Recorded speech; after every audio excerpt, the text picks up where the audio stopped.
example, which I find fascinating, is working memory. So the ability of holding multiple units of information at the same time is a scarce resource, and it's extremely important to integrate anything new with anything old that we already knew. So to simplify, let's imagine we have the average person has 5 to 7 units of information we can use to process.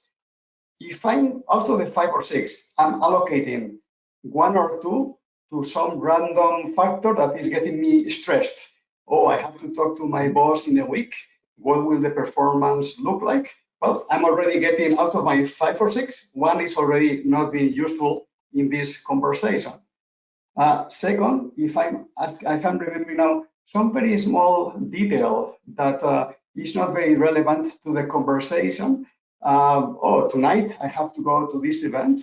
And then if I add even more stress factors, so what happens, one big obstacle for productivity, especially in the virtual collaboration culture, but also in general, is that very scarce and very important working memory capacity typically don't get used in its full capacity, because we use half of it for other things that don't help us solve the problem we have now, and then later solve that.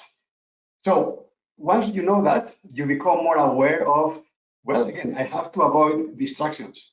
I have to avoid stress that doesn't help me in this moment. I will handle that factor or that situation next week. Now I have to do this. You will also learn how to outsource some of your working memory to external systems. I mean, the obvious one is a calendar system or a notebook, so you know how to expand that to the maximum level. But again, those two things, stress and working memory, how they work on their own in interaction and impact decision-making and productivity and resilience in general are super, super important. And I don't think they are really well understood, either top-down or individually.